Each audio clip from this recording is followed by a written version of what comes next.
Welcome to another California Guy video with your boy California Guy. What's up, everybody, and welcome to this all new video. This video is a review, actually.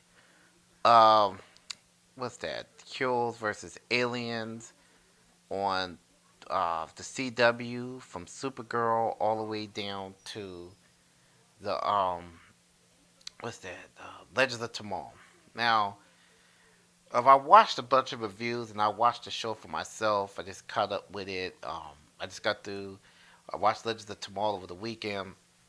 As many of you guys know, I do comic book shows on my other channels and radio shows. So I basically do a review on this channel of Supergirl. I mean, aliens versus the heroes. Now, I had a lot of issues with this particular four-part series. Last year's crossover, well, they had two. This is the third year that they had a major crossover. The first year it was Flash and Arrow. I'm gonna go back a bit. Flash and Arrow. Now, Flash and Arrow, they teamed up. Basically, in that team up, they teamed up against Captain Boomerang. It started off in Arrow with Captain Boomerang and the Suicide Squad, and they had the episode where it carried it to Flash, and then they had the episode where they all teamed up basically to take on Captain Boomerang. That was almost 2 years ago. So that was when Flash's first season. It was actually doing Flash very first season, and they was getting the show off the ground. Now Flash and Arrow, the thing about these team ups in the Arrowverse, Arrow started off kind of a standalone TV show a few years ago, about 5 years ago. And so over time, they introduced different characters through Arrow's TV show. They've introduced Barry Allen. They introduced, who else? Adam Ray Palmer and other characters through the Arrow TV show.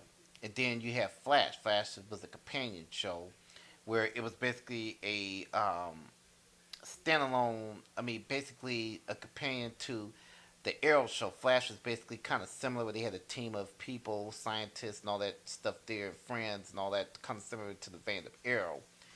Now, those shows were basically doing what Marvel has done with the shared universe concept. They did a shared universe for Arrow and Flash, just no Superman and Batman in that universe. So, as time went on, they had a bunch of characters, a bunch of continuities created. I don't need to go through all that, but we're gonna go over to the Heroes versus Aliens. Now, you had the crossover with Captain Boomerang, and it was mediocre, by the way. They built up Captain Boomerang as this major threat in that two-part, which he was a lot better than the Suicide Squad TV show. So Captain Boomerang became this massive threat in that first team up. And so, okay, they put away Captain Boomerang and introduced the fact that Arrow and Flash had differences and all that. That was basically the premise of that first year. Then you had the second year, last year. You had to team up with Vandal Savage, in which the Arrow and Flash TV show set up the Legends of Tomorrow, basically. So that was the purpose of that particular team up last year, because they introduced the villain Vandal Savage to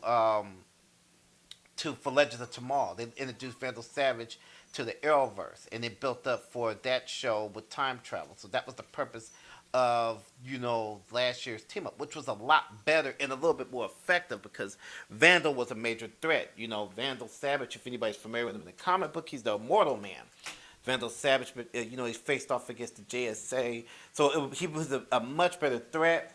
Not as effective, but he was a much better threat in last year's team up. You had the whole Arrow team. It showed the whole Arrow team getting killed, in fact, by Vandal Savage. And he had to go back in time, which had consequences, by the way. You had big consequences from that episode going forward, because not only did it set up Legends of Tomorrow, but it set up a consequence with Black Canary getting killed. So you basically had that going on in the show, in that series. So you had that going on.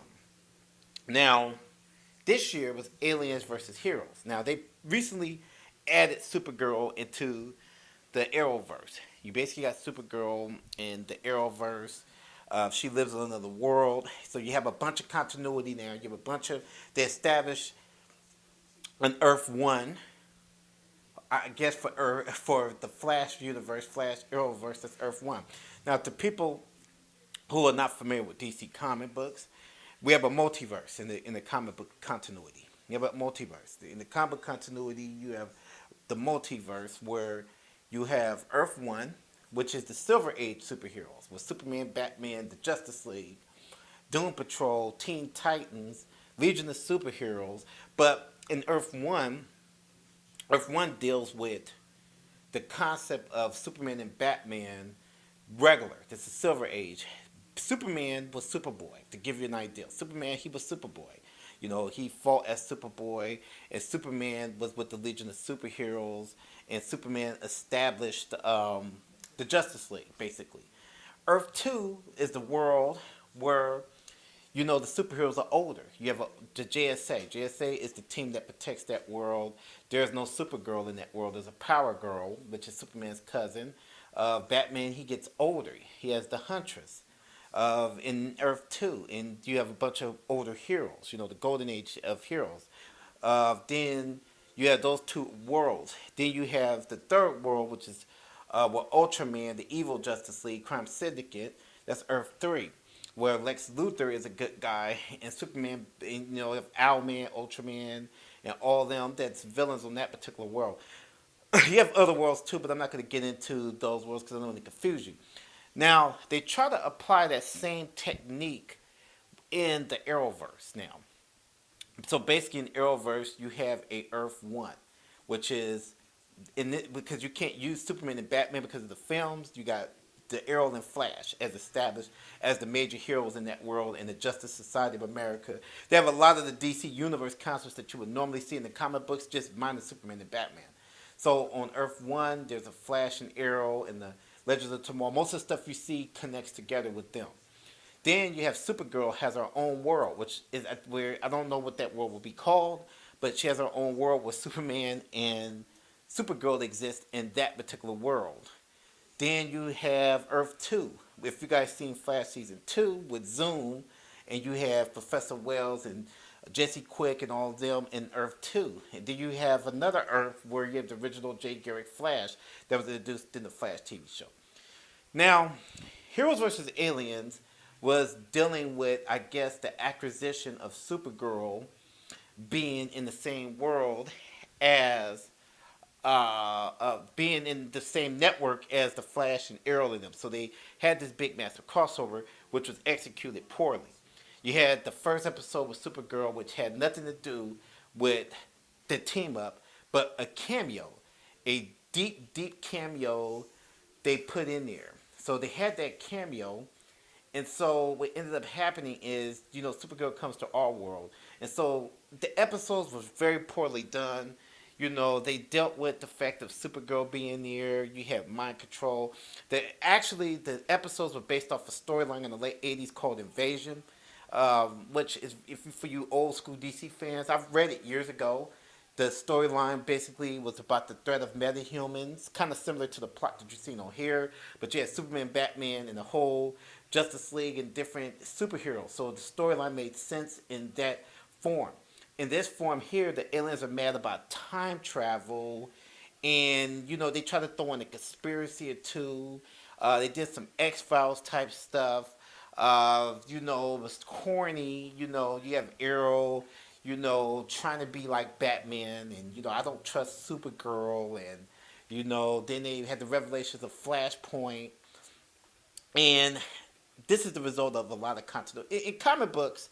If you guys follow comic books, we go through the same problems with comic books, basically, where you have hundreds of continuities going on at once. And I see the Arrowverse going into that same direction now, because you got the multiverse, plus you're going to have multiple time travel things going on. Because you got Legends of Tomorrow, then you got Flash doing Flashpoint, which to me, why wouldn't Rip Hunter notice that Flash did Flashpoint? Now, if anybody's familiar with the comic book, and if you guys watch the animated series, Flashpoint is where Barry Allen saves his mother, prevents her death, but causes consequences in the DC universe. You know, it became an alternate dark timeline where Bruce Wayne never he never became Batman. He was killed as a kid, and his dad became Batman. And you had Aquaman and Wonder Woman feuding with each other. Superman was captured by so that was Flashpoint. So when they got out of the Flashpoint, it became 52. Now in this version of it, they executed the Flashpoint very poorly. They introduced concepts that Barry Allen, his actions caused Diggle to have a son. His actions caused Cisco to lose his brother. His actions caused many metahumans from Flashpoint to come over to this. But they try to mess it in with the aliens part. And that's where we have the confusion at. Now, they had a storyline in Legends of Tomorrow in the far future where the world went to, the whole planet and the galaxy went to war with the Thangarians. Thangarians are the race that Hawkman is a part of, the Thangarians, if anybody's familiar with that. So they implied that Easter egg in Legends of Tomorrow that Vandal Savage, he stopped the race. That's what was the whole conspiracy with the time travelers, the time masters. Now, in this here, they say that the government made a deal about metahumans. I mean, really, really crazy shit. Then Supergirl. Why, DC? And this is my question. Why wouldn't you just add Supergirl to the mainstream DC universe? Why wouldn't you just add her to the mainstream Arrowverse? It would have made more sense. You could have kept Superman vague and Supergirl and then still had everything going on. You just didn't have to separate the world into Earth 1 and then you make like Green Arrow into Batman and basically Barry Allen like your Superman, and you got all these DC heroes. You even have timelines now.